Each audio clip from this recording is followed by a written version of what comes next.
Hi guys and welcome to Bar Anime.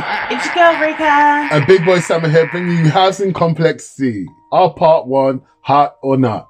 Creativity.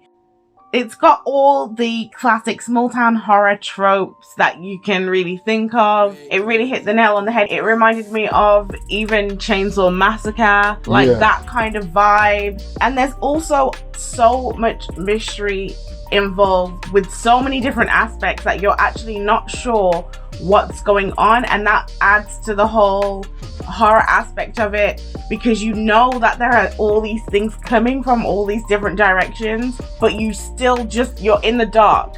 Yeah, it gave me more Pet Sematary vibes, where you had that Mr. Know-It-All, and then certain Exorcist vibes, certain ancient Inca sacrificial. There were so many vibes. Rika is absolutely correct. And you had also that MC that was totally stupid and doing the wrong thing and dragging someone who's an innocent bystander into the shenanigans. Loved it.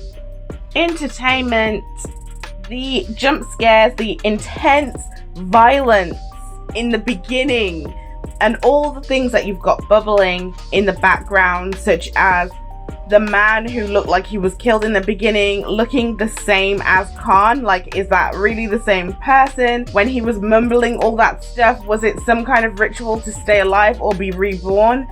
Then you've got the unexplored ruins in the village, these animals randomly dying all over the place, and the very, very strange neighbor that is drawing monsters and scribbling out all the faces of women in his magazines and posters that he's got in his room. All of these aspects are where the entertainment comes from when it comes to this show. Yeah, this episode bombarded me with a lot of information, a lot of tropes, a lot of things that just associate with horror and the suspense and so on and so forth. The Aztecs, I'm going to say Aztec. I don't even know if it's Aztec, Inca, or any of those tribes, so please don't crucify me. But this is what I know from the horror world. It's Aztec symbology, monsters, jump scares, that scary, creepy kid.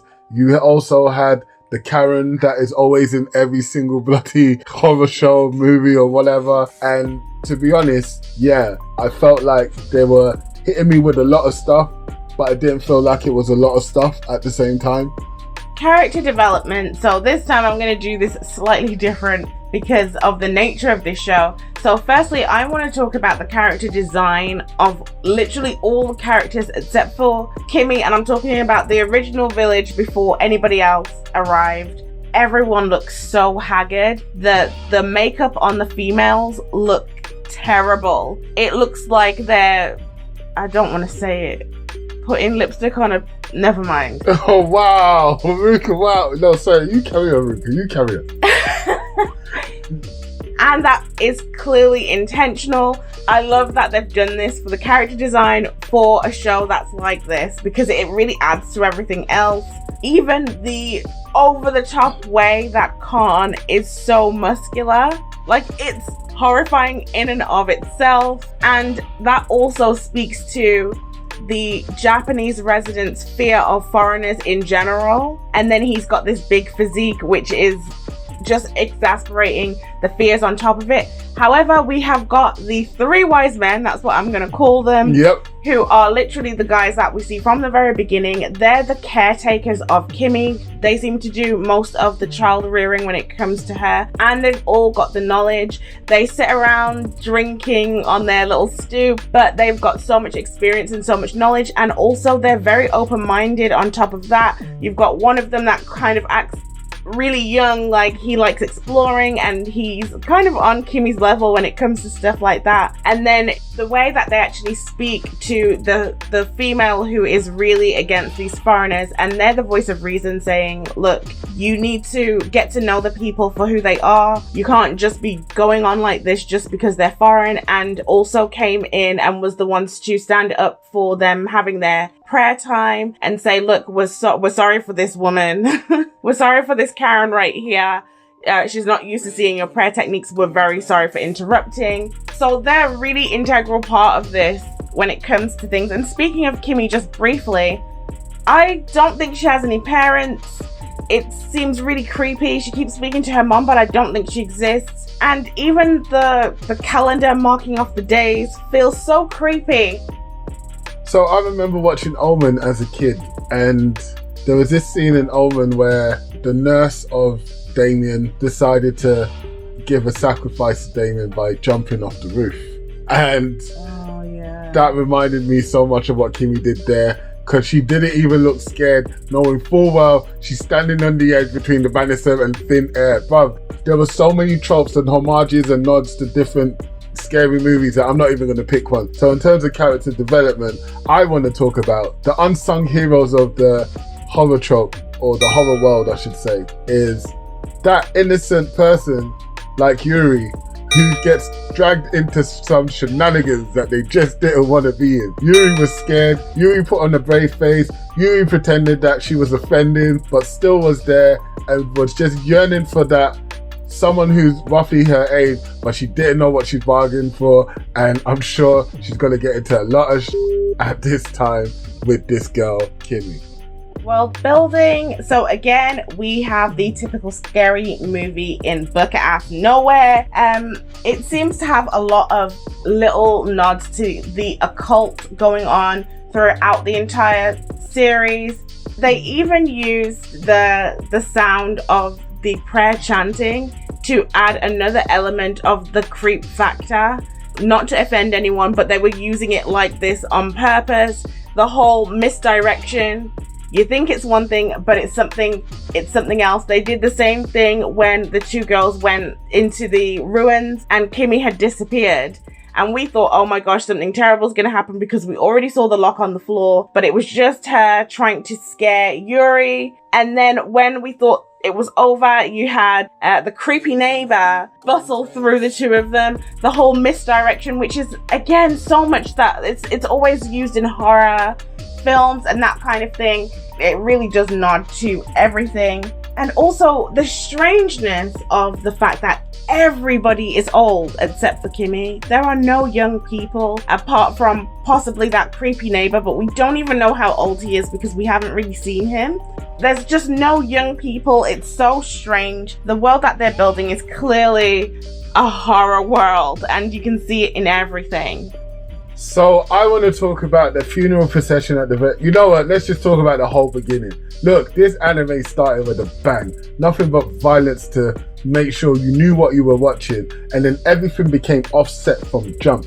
So you're thinking, like Ruka said, oh, what's going on here? There's some jump scares, there's some suspense. There's a monster on the side of a flipping mountain cliff.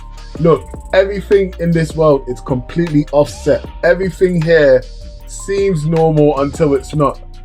I am waiting for them to pay the ultimate nod and say, and they were all dead the whole time, or something like that. Do you get what I mean? Like, I don't get it. And Kimi's tail has a mind of its own. Is she really human?